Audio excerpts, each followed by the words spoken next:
Hey everyone, good morning. My name is Natalie Forster and I'm an integrative dietitian. I have a company called Revived Roots. We are a health and wellness company built on science and guided by intuition. I focus a lot of my attention on helping people with autoimmune diseases to use natural therapies as adjuvants to their conventional therapy and to ideally overcome any autoimmune disease that they're dealing with or put it into a state of remission. So in today's video, I want to talk about what is autoimmune disease in very simple terms. I want to talk about the benefits of having a diagnosis and how that can help you along your journey. Some interesting stats around autoimmune disease so you can understand just how prevalent it actually is. And then also give you some warning signs that the body might be exhibiting to help you tune in and take action from a preventative standpoint versus simply a reactive standpoint. So getting into it, I want to share some of the stats that I think are quite fascinating around autoimmune disease. So when we look at prevalence, there are about 12 million Americans who have cancer, 25 million Americans who have cardiovascular disease, and about 50 million Americans who have some form of autoimmune disease, right? So we have over 100 different disease states that are identified or confirmed as autoimmune, but there are also many more that are skewing in that direction. And are suspected to be autoimmune in nature. Now, of that 50 million, right, 20% of our population, about 75% are female. So women, listen up, you are at a higher risk for developing an autoimmune disease just based on your makeup, right? The hormones that are running through your body, you are at a higher risk. Something else here is that, because autoimmune disease is difficult to diagnose, right? It's hard to say because the signs and symptoms are so common or generic that it's hard to say that this is the actual disease that you have until it's far more advanced. So about 45% of people who actually do have some sort of autoimmune condition taking place, they are labeled as hypochondriac by doctors. They're told like, hey, you're being too sensitive. We've run all sorts of panels. There's nothing wrong with you, right? You are essentially crazy. I've had doctors tell my clients that they're crazy and that they're making all of this up in their head. And so I'm here to inform you that no, you're not crazy, you're not too sensitive, you are just simply tuned in and you're aware that what you're experiencing is not normal. And so I encourage you to seek out practitioners in every aspect of your healthcare team that believe in you and they also believe you and they're there to uplift you and to help you through this process. So you do not have to work with anyone who undermines your reality, right? Remember, you are hiring us. We are not hiring you. So you have that point of power. Now, in conventional medicine, do note that there are no actual cures for autoimmune disease. There are only treatments based on symptom management alone. Okay, but there is a lot of evidence, including medical trials currently, that are coming together and accumulating as like a stance or a force for promoting natural therapies such as diet and lifestyle modification. So we actually have clinical trials coming through showing that, hey, when you make diet and lifestyle modifications, you can actually put your autoimmune disease into a state of remission. So this is your point of power. Everything that you do on a day-to-day basis, the choices that you make in how you live your life and how you nourish your body can make a really big difference in whether or not you have autoimmune disease express itself in your body, okay? Now, what is autoimmune disease? I will keep this as simple as possible because the deeper you go, it's quite advanced, right? It's a complex topic. And so really when you're looking at autoimmune, you wanna dive into the innate immune system and the adaptive immune system, and that can be pretty nitty gritty, so we'll save that for another video. Right now, I just want to kind of give a broad image of what is happening. So all autoimmune diseases are caused by a confusion of the immune system. So the immune system is supposed to protect us from invading microorganisms, but instead begins to target our normal proteins within our own body tissues. So essentially what's happening is the immune system is treating these fundamental components of our cells with the exact same force, right? The same lethal force that it would a virus, a bacteria, or a parasite. So not ideal, right? We don't want the body attacking our own normal tissues. How this occurs is we have what are called antibodies. So antibodies are a central part of the immune system that recognize specific proteins in foreign cells as dangerous, right, or as a threat. And so they will bind to the antigen of that cell, signaling out to the immune system that, hey, we have a foreign invader, come attack. Now, autoantibodies, right, auto, self, is that now we're creating antibodies that are attacking and targeting our own tissue. So this is not ideal. We all have autoantibodies, but in a normal functioning immune system, we can actually regulate and turn those off. However, in an immune system that has kind of become confused, they actually stop regulating and they stop turning off these autoantibodies, and instead our body actually upregulates production of autoantibodies.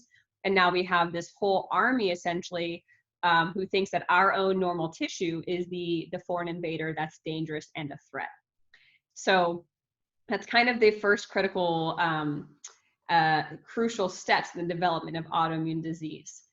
Now, when we look at some of these signs or symptoms that your body can give you, as in like, hey, pay attention, things are imbalanced, something is going a bit wrong, that list is actually quite long. And you'll notice as I read them out, you might be like, wow, that's me. Ooh, that's definitely me, right? And so I invite you to just listen to this list. And then if you feel called to afterwards, visit the link on my website to take it's a quiz for an autoimmune self-test. And also I'll link it below the video here as well. So as we're reading through, just kind of take note whether or not you resonate with some of these signs or symptoms in your experience. We have fatigue and lack of energy, chronic pain within the muscles, the joints, and the bones, heaviness in the limbs, right? Loss of muscle tone, morning stiffness, weakness and or tremors, headaches, migraines, it could be either or both, feeling puffy and inflamed, rashes, hives, skin issues of unknown origin, could be even psoriasis or eczema, dry eyes, mouth, or skin.